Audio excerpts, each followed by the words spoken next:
Jadi jangan dibilang PKS itu lari dari Anies. Anies itu juga nggak boleh cemen begitu. Anies itu juga nggak boleh cemen begitu. Anies itu juga nggak boleh cemen begitu. Gitu loh anak muda sekarang gitu. Sampai detik ini, ya, satu-satunya partai yang mengeluarkan SK rekomendasi buat Pak Anies dan Pak Sohibul Iman adalah PKS.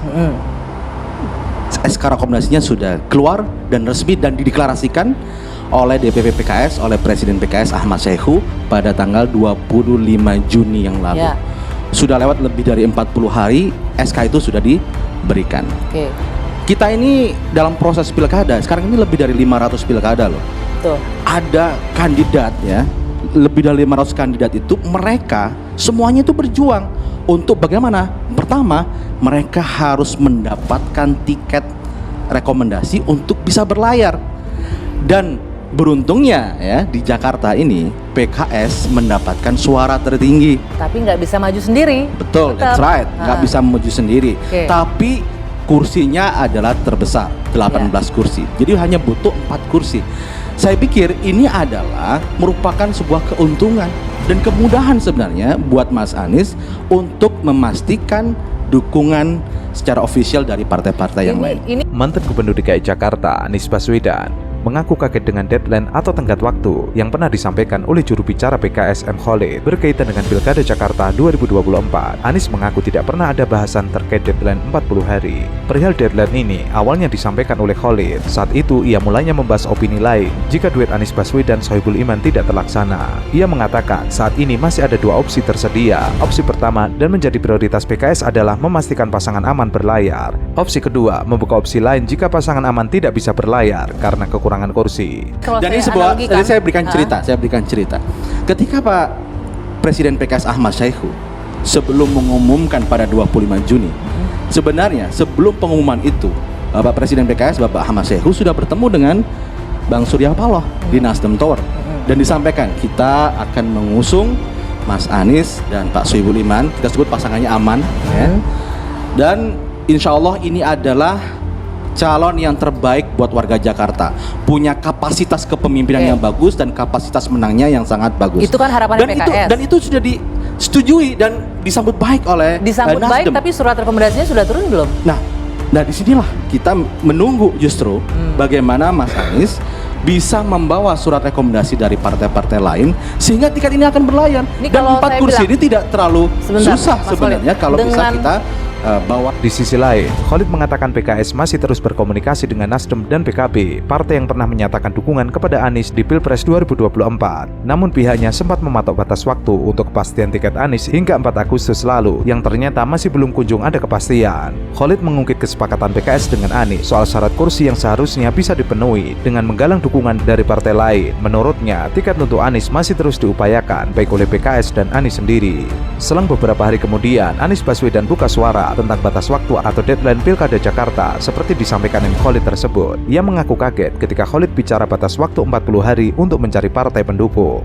Tidak ada keretakan, kita komunikasinya sangat baik, tidak ada masalah, ya, sehingga anytime sebenarnya Mas Anies bisa langsung kontak ya kepada pimpinan kami. Tentu kita juga tidak memahami kenapa voice note itu tersebar. Ya tinggal Mas Anies konfirmasi kepada pimpinan kami kan, antara pimpinan PKS dengan Mas Anies kan terjadi komunikasi dua arah, dan saya pikir tidak perlu juga disampaikan atau dengan metode yang seperti ini sehingga orang akan menangkap memang ada masalah sumbatan komunikasi antara PKS dengan Mas Anies. Hal tersebut disampaikan Anies melalui rekaman suara yang beredar. Dalam rekaman suara itu, Anies awalnya menceritakan soal awal mula dihubungi PKS untuk kesiapan Pilkada Jakarta. Anies menyebut urusan Pilkada Jakarta hanya dikomunikasikan satu pintu. Anies kemudian bercerita awal mula dihubungi PKS untuk Pilkada Jakarta. Anies menyampaikan pada 27 Juli dihubungi untuk melakukan pertemuan dengan Presiden PKS Ahmad Saihu. Dalam pertemuan itu terjadi obrolan panjang. Anies menyampaikan PKS memerlukan kejelasan apakah Anies setuju dengan nama Muhammad Sohibul Iman sebagai wakil. Lalu disampaikan juga waktu seminggu sampai 4 Agustus. Kenapa tanggal 4? Karena tanggal 7 rencananya ada rapat DPTP untuk memastikan pasangan aman sudah aman akan ditetapkan. Namun, setelah pembahasan itu, Anies mengaku kaget ketika jubir PKS bicara soal batas waktu. Anies menyebut tidak pernah ada pembahasan tersebut. Saya kira tidak ada sumbatan komunikasi tersebut, dan pimpinan juga menyampaikannya juga secara transparan dan jelas juga kepada Mas Anies. Intinya begini, kita ingin komunikasi hal yang sifatnya strategik langsung saja direct communication kepada pimpinan kami, sehingga kita akan jelas karena tidak menimbulkan polemik. Karena Mas Anies dalam voice notes tersebut sampaikan juga kita tidak mau berpolemik terhadap hal-hal yang seperti ini. Ya, Mas Anies juga sampaikan ingin terus kebersamaannya dengan PKS. Ya, kalau memang ingin terus harmonis, kondusif bersama dengan PKS, tentu kita tidak ingin terjadi kegaduhan dan polemik itu berkepanjangan di ruang publik. Tinggal Mas Anies kontak pimpinan kami, selesai. Tapi saya berubah pikiran karena tadinya saya mau boykot nih PKS nih karena nggak berani nyalonin pejuang, kan itu intinya kan. Jadi sebetulnya saya nguping tadi Hersan segala macam Billy, tetapi hal yang sifatnya kuantitatif saya tidak peduli lagi tuh. Karena buat saya pilkada DKI itu bukan pemilihan kepala daerah, tapi pemilihan pejuang politik. Pemilihan, ya itu dasarnya kan. Jadi harus dianggap bahwa ini satu ujian baru. Apakah Anies menang atau kalah, tetapi dia mesti ada di situ sebagai pejuang politik, bukan sebagai gubernur. Gubernur hal biasa aja tuh, apa pentingnya jadi gubernur hari-hari ini kan. Tetapi yang ada di depan kita adalah kerusakan infrastruktur politik, kerusakan lembaga-lembaga politik. Itu yang mesti kita benahi itu. Jadi Anies itu kita tugaskan untuk membenahi negara melalui kedudukan dia sebagai gubernur. Tetapi tentu dia nggak bisa lakukan semua kan. Namun yang diperlukan sinyal bahwa dia adalah gubernur yang hendak memperbaiki negara ini. Itu dasarnya. Entah 2029 kapan. Tapi kita mesti sinopsikan itu supaya Jakarta walaupun dia pindah sebagai ibu kota, tapi ini tetap ibu kota politik, ibu kota bisnis, ibu kota kebudayaan, ibu kota rumor, ibu kota gosip, segala macam ada di Jakarta kan. Pengamat politik Rocky Gerung mengaku sempat akan memboikot langkah Partai Keadilan Sejahtera untuk mengusung Sohibul Iman ketimbang Anies sebagai bakal calon gubernur DKI Jakarta. Hal itu lantaran Rocky menganggap bahwa keputusan PKS tersebut penuh kejanggalan. Ia mengatakan Sohibul bukan tokoh yang bekerja, jadi bisa dibaca semacam umpan atau semacam transaksi yang dibuat antara PKS dan Gerindra. Rocky menilai ada keterlibatan penguasa untuk menjegal Anies, sehingga PKS terpaksa mengusung Sohibul Iman. Poinnya adalah mereka tidak ingin mengusung Anies, itu berarti ada perintah politik, second opinion di kalangan PKS sendiri. Artinya bagian pragmatis dari PKS mengambil langkah lebih baik menghalangi Anies dan mengajukan Sohibul Iman, walaupun sebetulnya secara politis Anies lebih mampu menarik gerbong PKS. Jadi memimpin Jakarta itu artinya sudah pasti akan memimpin Indonesia tuh. Jadi kita ulangi perlahan-lahan, fungsi dari Anies itu adalah penanda baru politik Indonesia, penanda baru itu. Yang lama-lama ya udah Jokowi, Prabowo, Kaisang. Apalagi tadi ngapain ngomongin pertimbangin Kaisang segala macam tuh kalau nggak ada soal di situ. Kali kita ingin berjuang itu tinggalkan semua becek yang dibuat oleh Pak Jokowi kan. Jadi harusnya begitu tuh. Kalau itu ya udah nanti gue jadi juru bicara tim kampanye PKS, bukan tim kampanye Anies ya, tim kampanye PKS itu. Jadi sekali lagi juga itu pertanyaan-pertanyaan, mungkin nggak dengan ini, mungkin nggak dengan itu. Bagaimana kalau koalisi taruh nama lain? Nggak ada soal. Yang penting di kepala rakyat Jakarta, junto rakyat Indonesia, Anda ajukan satu nama yang akan dihitung sebagai pemimpin pejuang itu, bukan sekedar gubernur teknis yang ngatur-ngatur APBN, nggak ada urusan dengan APBN. Kenapa itu mesti kita ucapkan? Karena udah kelewatan nih, bangsa ini dibodohi, dibikin dungu oleh Jokowi sehingga nggak mampu lagi untuk mengeluarkan pikiran alternatif. Soal pilkada ini cuma soal pemilihan presiden, gubernur, bukan. Ini pemilihan cara berpikir baru tentang politik, pemilihan pemimpin yang mampu untuk berjuang habis-habisan itu. Jadi kita mulai dari Jakarta itu. Jadi penanda itu ada di situ. Ridwan Kamil ya nggak ada. Ridwan Kamil nggak punya kualitas itu atau kapasitas untuk jadi pejuang atau penantang, malah itu dia orang mediocre juga sebetulnya kan. Rocky lalu memberikan opini, jika Anies maju sebagai Gubernur DKI Jakarta, tidak ada alasan untuk tidak mendukung seorang pejuang. Terkait hasil, menang atau kalah, Rocky tidak peduli. Yang penting Anies ikut berjuang untuk menyelamatkan demokrasi. Rocky Gerung sempat menuding ada campur tangan Jokowi dalam urusan Pilgub Jakarta ini. Ia membaca PKS adalah tanda pertamanya bahwa Jokowi akan memakai keunggulan-keunggulan politiknya di Jakarta untuk menghalangi Anies. Menurut Rocky, ini adalah drama baru yang akan ditonton untuk melihat arah politik di 2029. Semuanya adalah kalkulasi. Fakta yang dibicarakan akhir-akhir ini pada kesimpulan bahwa PKS kira-kira masuk angin. Namun tudingan Rocky Gerung tersebut langsung dibalas oleh akun Twitter PKS sendiri yang baru saja menduetkan Anies Baswedan dan Sohibul Iman. Jadi kita mau lihat itu tuh, dan kita mesti terang-terang dikatakan, bukan saya anti Pak Ridwan Kamil, saya juga bisa puji-puji dia, tetapi standar seseorang untuk masuk di dalam politik 2024 ke 2029 adalah pejuang, itu aja, titik. Bukan yang pamer-pamer atau main-main narasi segala macam itu. Orang yang punya ide dan mau mengatakan bahwa saya mau bertengkar dengan ide yang tidak menghalangi saya. Nah, saya mau dengar itu dilanjutkan ide-ide soal desak Anies yang sudah dibuat dengan baik sebetulnya tuh. Jadi sekali lagi poin saya bukan soal kalkulasi kuantitatif, tetapi kalkulasi untuk menghasilkan seorang yang dalam kualitas apapun berbeda dengan Prabowo, berbeda dengan Jokowi, dan berbeda dengan siapapun, apalagi dengan Ridwan Kamil. Keterbukaan sistem politik, keterbukaan informasi, kejujuran dalam mengucapkan janji, kan semua itu adalah soal etik, soal value, soal moral. Kan cuma itu yang akan jadi penanda baru dari kepemimpinan baru kan, a new kind of leadership, itu dasarnya tuh. Jadi sebetulnya itu yang hendak kita jadikan juga momentum ke semua daerah tuh, supaya semua daerah ikut. Oh, yang akan kita pilih sebagai gubernur nanti di November nanti, atau wali kota atau bupati, adalah mereka yang ingin berjuang itu. Jadi pejuang yang dipilih, bukan pemimpin daerah tuh. Pemimpin daerah tuh mudah disurvei bisa, dikasih uang juga bisa.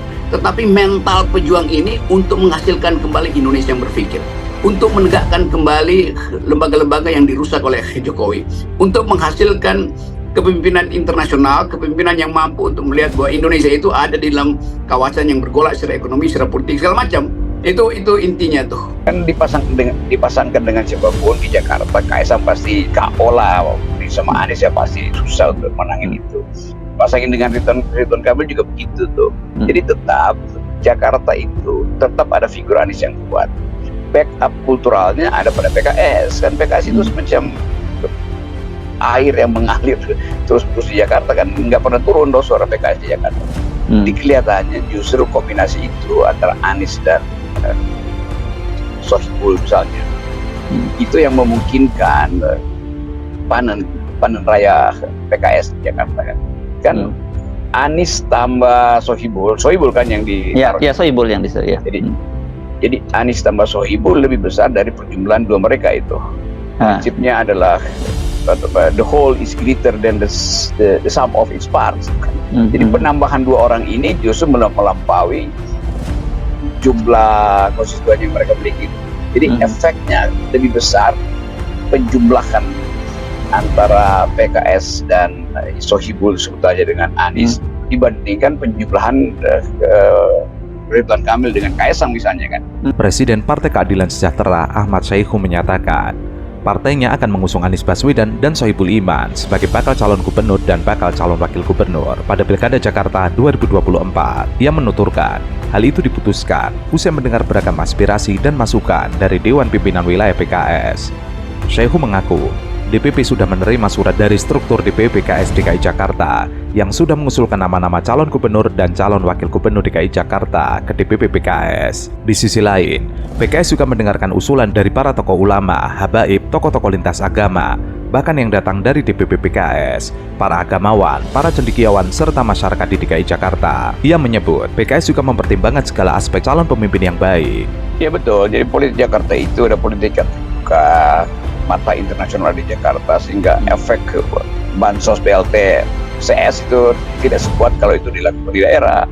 Dan saya kira PKS menghitung itu juga, bahwa kalau misalnya Anies ditaruh di situ dan akan diganggu, nah gangguannya bisa diminimalisir dengan opini publik yang tiap hari. Jadi kan setiap penduduk Jakarta akan watch kecurangan itu. Masalahnya di situ. Jadi PKS mungkin dapat info itu bahwa kalau yang ditaruh itu seorang yang justru berseberangan dengan politik Pak Jokowi, maka rakyat lebih rela untuk menjaga suara. Kalau dia sekedar tokoh yang populer tapi tidak punya posisi oposisi pada kekuasaan, itu rakyat Jakarta menganggap ya udahlah suka-suka lu deh. Kira-kira itu poinnya. Jadi semakin beroposisi, semakin kuat legitimasi di Jakarta. Sementara itu, Partai Kebangkitan Bangsa mengatakan, Sohibul memiliki kemampuan mumpuni untuk bertarung di Jakarta bersama Anies. Langkah PKS itu bagian dari seni politik, yaitu menciptakan kemungkinan. PKB sedang menyiapkan kemungkinan yang lain. PKB juga menyiapkan kader-kader internal yang bisa disandingkan dengan Anies Baswedan. Namun, jika Anies bagian dari kader PKB, tentu tidak akan menawarkan calon wakil gubernur. Keputusan siapa yang bakal diusung PKB di Pilkada Jakarta akan diumumkan oleh Ketua Umum PKB Mohaimin Iskandar. Keputusan tersebut bakal diumumkan usai PKB menemukan format terbaik sembari membaca dinamika yang berkembang. Hal itulah yang membuka kemungkinan komunikasi dengan partai-partai lain, termasuk dengan PDIP. PKB telah memberikan ruang kepada Anies Baswedan untuk berkomunikasi dan mematangkan persiapan. Salah satunya menyelaraskan frekuensi Anies dan PKB untuk membangun Jakarta ke depan. Dan itu yang menunjukkan bahwa realisme PKS itu bukan politik transaksi sebetulnya, tetapi dia ngerti bahwa basis legitimasi dia memang ada di Jakarta, dan Anies menjadi penyumbang suara terbesar ketika dia dicalonkan kemarin sebagai presiden penantang Pak Prabowo. Jadi sekarang kita pakai istilah itu, coattail efeknya adalah akibat jas dari Anies dan PKS terima efek ekor jasnya.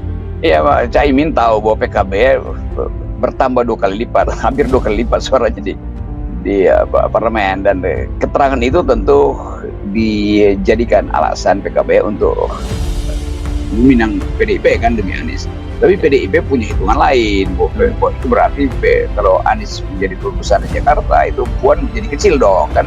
Tukar tambahnya itu, trade-off-nya ada di situ tuh. Tetapi sekali lagi societal base-nya itu antara PKB, Nasdem dan PKS itu kuat sekali untuk membackup suara Anies di Jakarta. Partai Keadilan Sejahtera memastikan untuk mengusung nama Muhammad Sohibul Iman menjadi bakal calon Gubernur Daerah Khusus Jakarta di Pilgub DKI Jakarta 2024. Hal tersebut merupakan hasil kesepakatan yang diambil dalam rapat Dewan Pimpinan Pusat dengan Majelis Syuro PKS beberapa waktu lalu. Sohibul Iman selama menjadi Presiden PKS telah berkontribusi besar terhadap meningkatnya perolehan suara dari kursi partai di parlemen. PKS memperoleh 11,49 juta suara atau sekitar 8,21% di pemilu 2019.